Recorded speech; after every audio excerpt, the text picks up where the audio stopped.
Thank you for listening to the Matt's Movie Reviews podcast, available on iTunes, Spotify, Podbean, and Stitcher. Also, please follow Matt's Movie Reviews on Facebook, YouTube, Parler, and Instagram. And of course, be sure to visit www.mattsmoviereviews.net for the latest reviews, top 10 lists, and more. Now, on to the show. A hobby is something you do because you enjoy. Collecting is something you do because you feel you have to do. Star Wars gave the world collectibles, action figures, toys, to the scale that no one had ever seen before. When Batman came out, it was the first superhero to really do the same thing. I don't want to get into Batman collecting. I don't want to do it, but it looks so great. And the logos are appearing here, they're appearing there. And I thought, one item will be all right, and another item will be, I'll buy the board game, and I'll play the board game, which was complete crap, but I did it anyway. And I'll buy this other thing, and I'll buy that other thing. And Hello and welcome to the Matt's Movie Reviews podcast. I am your host, Matthew Pejkovic, and this is episode number 296. Due to make its North American debut at the 30th Annual Cinequest Film and Creativity Festival, this year titled Cinejoy, is Batman and Me, a Melbourne-made documentary that tells the story of Darren Dags Maxwell and his collection of Batman memorabilia, with which Darren has a very complex relationship. A fascinating look at the highs and lows of obsessive collecting and pop culture fandom, Batman and Me is a must-watch during this time where all things superheroes and pop culture are at an all-time high. Joining me now to talk about Batman and Me is the film's director, Michael Wayne. Michael, thank you very much for joining me today. Thanks for having me, Matt. So this is a film that took 5 years of your life to complete, and the origins of it is very interesting. You're on the net. You had a bit of a nostalgic moment. I imagine you're looking up your own kind of old Batman figures. In this case, it's Batman slime that you're searching for, which in itself is just hilarious, Batman slime. And you come across this blog by Darren, and in this blog has everything about his collection in there. You're reading it, and what is it about him and his story and his collection and his relationship with his collection in particular that really sparked the idea that, you know what, this will make a really great documentary? What it was that normally when you find these collector websites, they're proud of what they've got. They're showing it off. They're saying, this took me this X amount of effort to get, or this much money, and how good is this? This is great. This is the only one of its kind.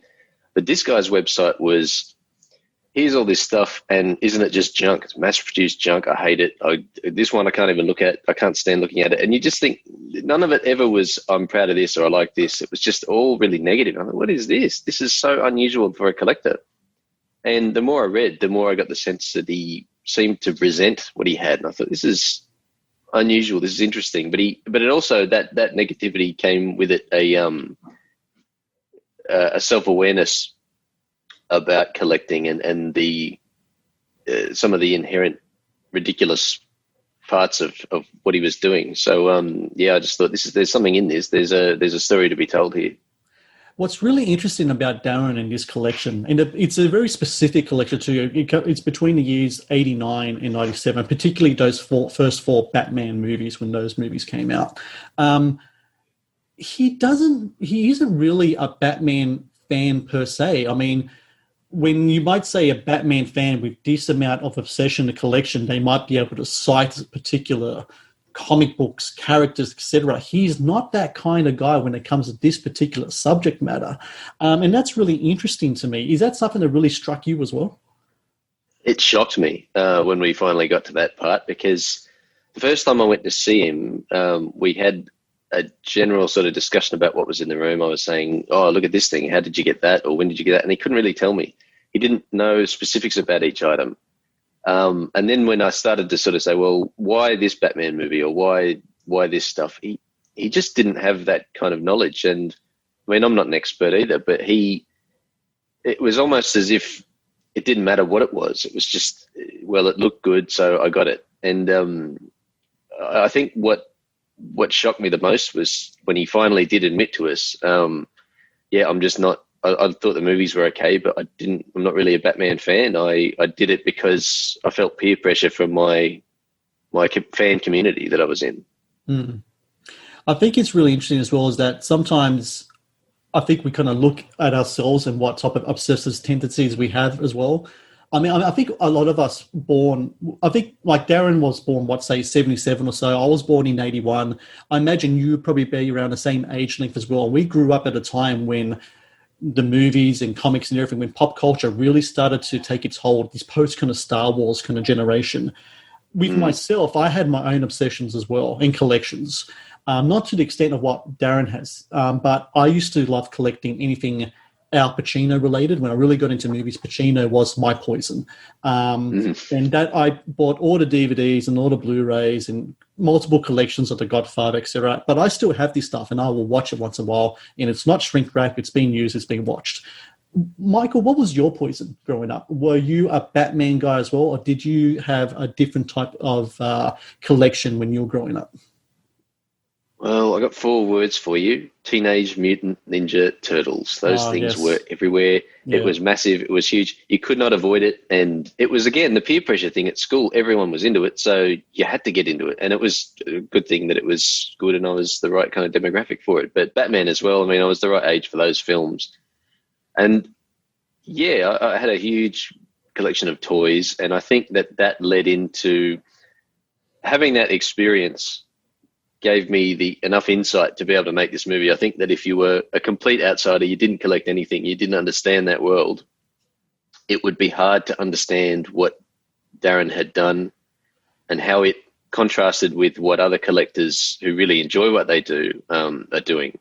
And so when we did speak to other collectors, it was easy to compare and contrast with Darren's, especially in the movie we talked to his best friend, Peter, who is also a Batman collector, and he's got a passion for it. And we've got all these good scenes in there where they're sort of clashing over their collecting methodology. And that was endlessly amusing to me, just the way that they would, no, you got to keep it out of the packet. You've got to use it. You've got to play with it. No, you got to keep it in the packet. It was just back and forth all the time.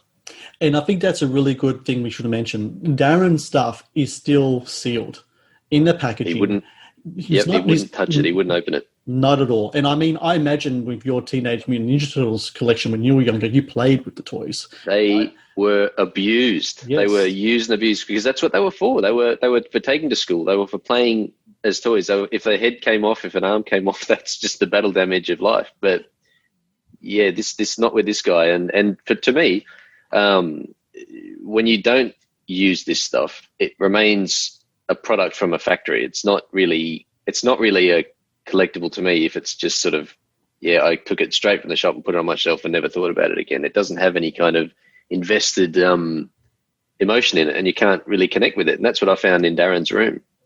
Speaking of that room, which we will refer to from now on as the Batman room, it's overwhelming. The Batcave. The Batcave, exactly. It is overwhelming. I'm not standing in it, but the way that you shot it, the way that you present it, the way that Darren features all the different types of board games and toys and what have you, it just kind of like, wow, this is just really crazy. Was there a particular, when you walk into this room, okay, you walk in there, you filmed there a few times, several times. When you walk into that room repeatedly, is there a particular item that always stood out to you? And was there an item that didn't make it on the screen that was particularly impressive to you? One thing that did stand out to me, and it always just sort of struck me as a little bit sad, is we'd walk in and, there are these shelves just full of all these mint in packet toys from the 80s and the 90s, and it's all very impressive, in a way, to a certain kind of person. But there on one of the shelves was this little dangling, it was a bootleg. It couldn't have been real. It didn't have a bat logo on his chest. He just looked a bit sad and disfigured. This little hanging Batman toy with his arms out and this terrified expression on his half sculpted face. And I just thought, why would you have this? Why would you get this? Why would you have gone to the shop, Darren, and gone, that's what I want in my collection. That looks good. It's fake. It's not in a packet. It doesn't do anything. It's just it struck me as what was he thinking? And that got me thinking about what went into the curation of this collection. It wasn't just I need to have everything. It was very specific, like you said before. But to have something like that on there just always struck me as why would you keep that? And as for stuff that we didn't put on screen, yeah, he had all this stuff that he had put away and had forgotten about. Wow.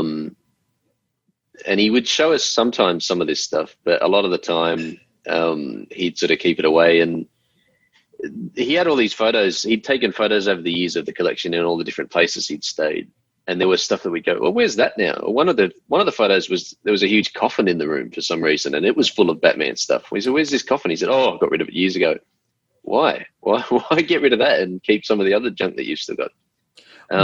Was it a Batman coffin, kind of like one of those Kiss? You've seen the Kiss coffin, right? With the band Kiss, you can buy a casket with the Kiss logo. Was it a Batman coffin, or was it just like a general coffin, a storage space to put his extra stuff in?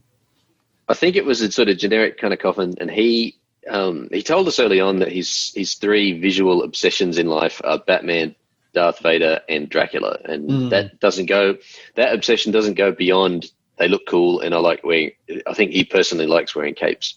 Right. And there were plenty of photos we got access to of him in a variety of capes. So I think that the coffin was some sort of Dracula tie in there.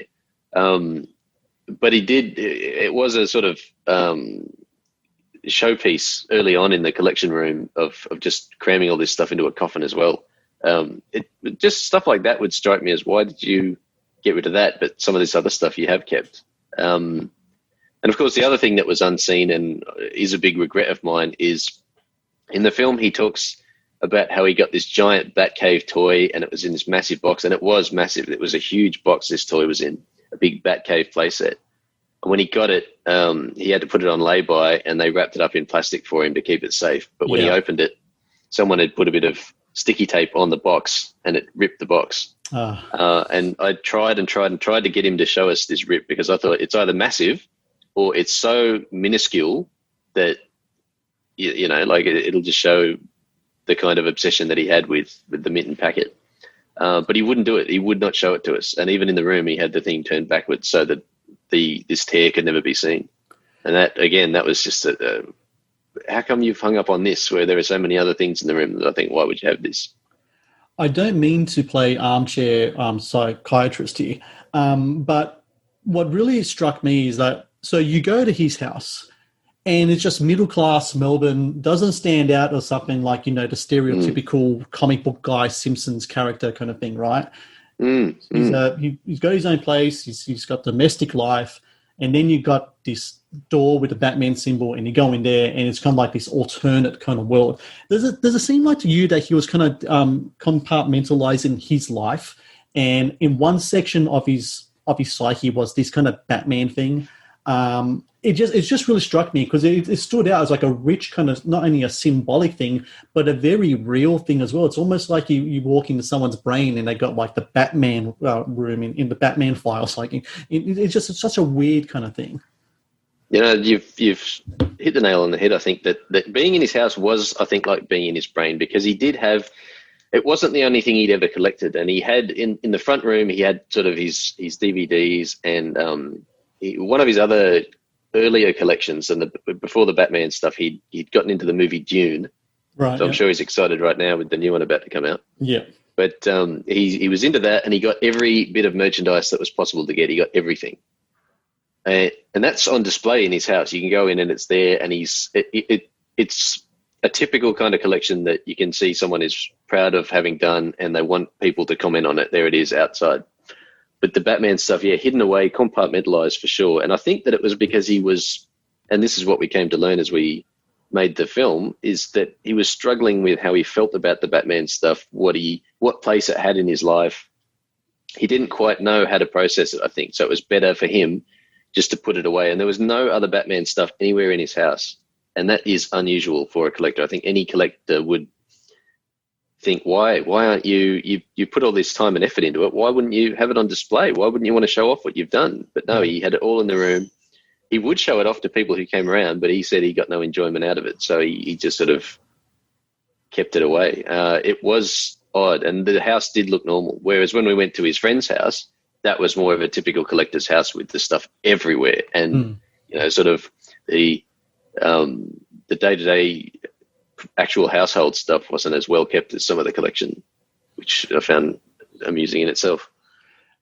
Just thinking out loud here, do you think it has something to do with him trying to mimic the characters that he admires? I mean, you talked about Batman. Batman notoriously has a secret identity with a bat cave underneath his house. You talk about Dracula. He's a guy that sneaks away to a coffin at the bottom of his castle. Is he trying to kind of somewhat replicate what those characters do? I wouldn't be surprised. I mean, in his world, it's a big thing is sort of nicknames. Like all of his friends have nicknames. He's Darren as well as Dags, and I got the sense as we went along, I got the sense that there were certain things he would attribute to Dags, and there were certain things that he would attribute to Darren. And he'd had a filmmaking career earlier on in his life, and all of that was strictly Darren. But then all the fan community stuff, he's very involved in the Star Wars fan community. He co-founded Australia's biggest Star Wars fan club, and I think it's the world's biggest Star Wars fan club at the moment. So he's a massive player in the Star Wars fan community. And in that world, he's Dags for sure. Everyone knows him as Dags. So it was an interesting split there. I do think that the secret identity angle was a part of it. And but having said that, he never really spent time in the bat room. He never really gave it much thought, he said. And it didn't seem to play a big part in his life. So that's why I do think he was struggling at the time we found him with what it meant in his life. And I suppose, I mean, some of these comic stories about Batman, I'm sure there are plenty of stories where he's sort of struggling with, do I want to keep doing this or not? Yeah, definitely. I mean, it's really interesting. There's a movie quote that kept repeating in my head. It was from the movie Fight Club, and the quote was something like, sometimes we don't own the things, the things own us. And the whole thing about materialism, what have you. When it comes to Darren, just, do you think it is obsession or do you think it is addiction? Because there is a fine line between the two. I think obsession, you need to have a passion for whatever you're obsessing over. It didn't seem like he didn't necessarily have the passion for it. I mean, we spoke before, the knowledge of the product itself, of the character. He was kind of like, he didn't dive too deep into it. It was more of kind of like a superficial above ground thing. But he must own every little thing that he came across, especially in that time period. That's the kind of things that, like, addicts have, right? Yeah, and if I can step into your psychiatrist armchair for a minute, I think what it was he when he was unable to tell us anything about how he had gotten each particular item, when he'd say, no, I can't remember it. He said to us that he'd go to the shop, he'd get the thing, he'd put it on his shelf, and then he'd forget all about that thing and move straight on to the next one. And that is addiction. There's no passion there. There's no obsession. You're right. Like, obsession has to have a passion behind it. You have to be obsessed with, I need to get this stuff because I love it. And he was just, I need to get this stuff because I need this collection to be bigger. And it was more of an addiction to, I think, the dopamine rush of, I got something new, my collection's that much bigger, my friends are going to be that much happier with it when they see it. Better move on to the next thing. And that was it. I think it was addiction. And that's, the more I spoke to him, the more parallels to addiction came up. And I just thought it's something that, I mean, you only have to go to a supermarket now to see that collecting is everywhere, and it's targeted really at kids. They get kids in early. Kids are collecting, these ushies or toys or whatever they're directed to collect. And then a lot of kids will take that into adulthood. Yeah. And that's where it can sort of take hold as an addiction, where you just have come to accept that as behavior that you should do. And it's if that's what you love doing, it's good. If you've got a passion for it and you can, that's just what you want to do with your life, that's good. But I think sometimes we can accept it to a point where it's overlooking the less savory aspects of collecting. And I think a lot of it comes down to, as well, the role that merchandising has in a lot of this. I mean, there are statistics in the movie about the billions upon billions of dollars that, creators and studios make just selling this stuff. And it seems like to me that a lot of the times when it comes to these movies, these franchises, whether it be Batman or Star Wars or what have you, that the movies themselves are just 2 hour commercials to sell the toys or to sell the shirts or to sell whatever product you can put out there to people who are willing to pay for it. Do you think that, I'm not going to say the word responsibility, because at the end of the day, it comes down to the individual to buy whatever they want to buy. And Darren did share a story about, I think he was at the movie world in Gold Coast, and there was a Batman towel, and it cost $90. And when he questioned as to why this piece of just cotton material would be so much, the person behind the counter said, well, the collectors will buy it. And most of the time, they might buy it. Do you think a lot of it comes down to a certain, what's the word I'm trying to say? They would say marketing, but I'd say a manipulation of people's behaviors and people's obsessions, that these products come out at such a frequent and such a range of things, because it just seems to me that there's a certain advantage taken by these studios and these companies with people like Darren, that they're willing to put in big bucks to buy the most useless of things. Well, I think you said it well before when you said people of our sort of age were born in the prime time of merchandising and brand names. And I think what these companies learned with Star Wars especially is that the fans they'd put out all this merchandise. They said, people have this thirst for Star Wars right now. We're going to just merchandise anything that we can with the Star Wars name on it, and people are going to buy it. And people did. But then they started to pay attention, I think, that people were creating these collections, and they thought, well, why don't we start marketing them as collections, and it's going to be easier to get people to feel like they need to get it all. I think Batman was a good example of that, because all they needed to do was put that logo on whatever. It could just be a T-shirt, it could be a chocolate bar or whatever, and suddenly that's a part of the overall collection, and you have to have that because it's got the official logo on it. You know what I mean? Yeah. I think that they're very aware of that, and the power of sticking a logo on something and knowing that people will see that as part of a bigger catalog that they've got to own.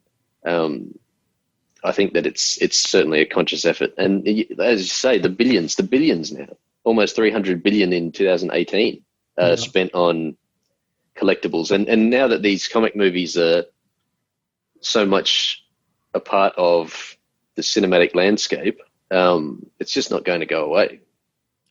So I have a bit of a theory that I've been talking about for the last few years, and that is that when it comes to pop culture, if you look at census figures from Australia, America, wherever, when it comes to religion, traditional religion, Judeo-Christian religions in particular, numbers have gone down. The pews aren't being filled as they used to be. The people that used to go to the movies, go to cinemas, now go to the movies. They now go to Comic-Con. They've replaced the traditional religions with this new pop culture religion. And you can just see it in our own Australian census.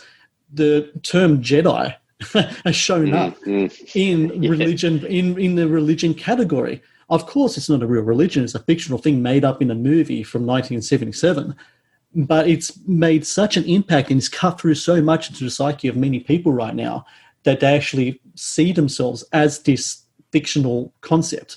Do you think that's some theory that has some validity, that pop culture in itself has become almost religious in the way that it's been presented and the way it's being consumed? Because you mentioned it yourself, collections equal communities.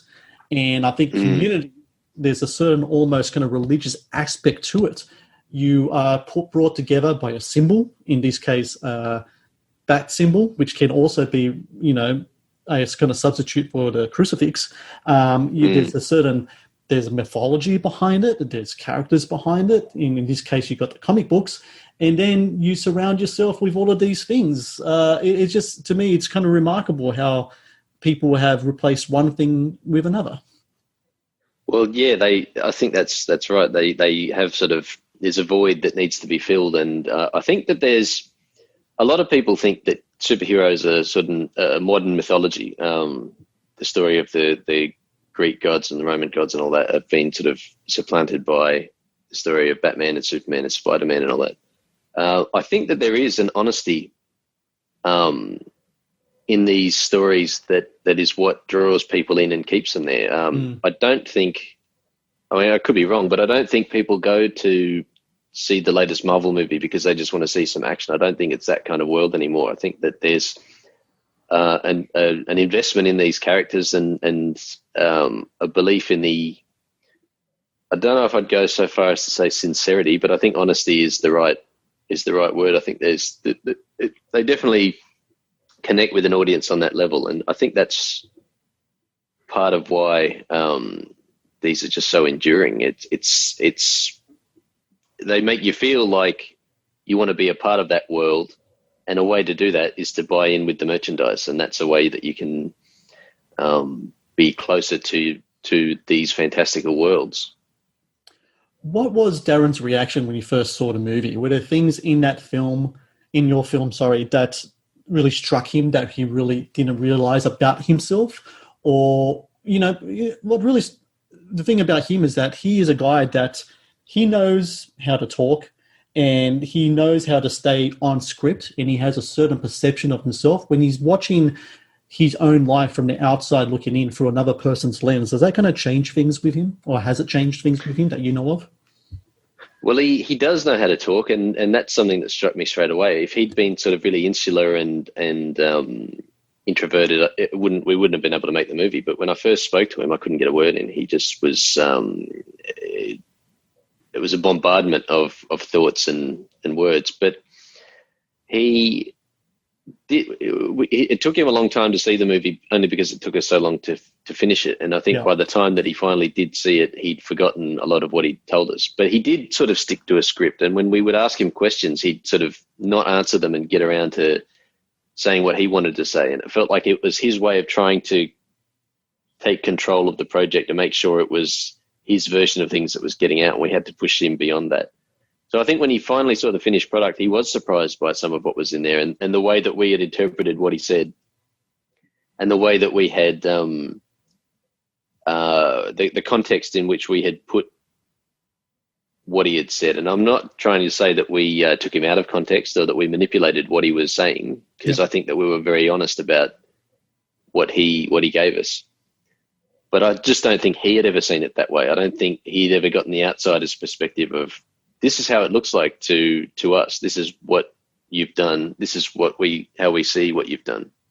And the filmmaker in Darren was sort of, I would have done this differently, or I would have done that differently. But I think he was moved by it. I think that he felt like it was a fair and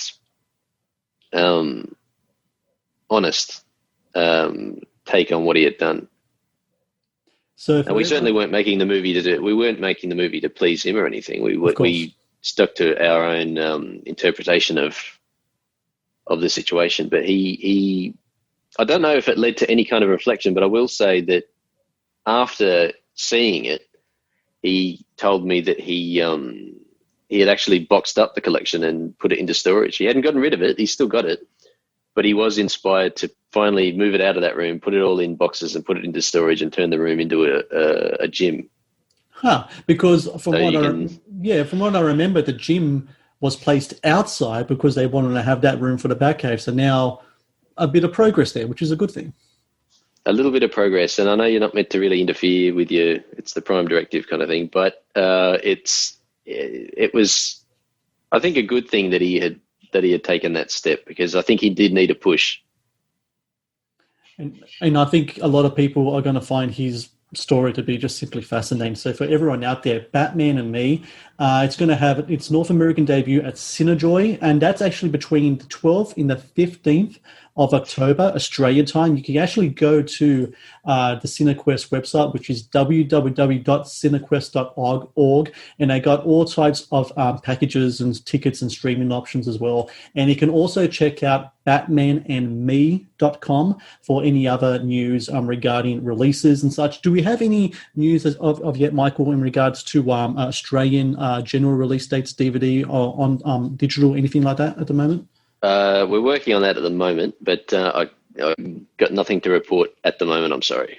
Well, look, for everyone out there, you can actually watch this at the CineQuest website. It's available to people in Australia as well. I really do recommend checking out this movie. It's just simply fascinating. And it's been a real pleasure talking to you, Michael, about the film and about all things kind of like pop culture and the obsessions and the businesses behind it. And congratulations with you on a movie, 5 years in the making, finally out there for people to see. And look, I thank you for your time today. Oh, thank you. It's been a pleasure.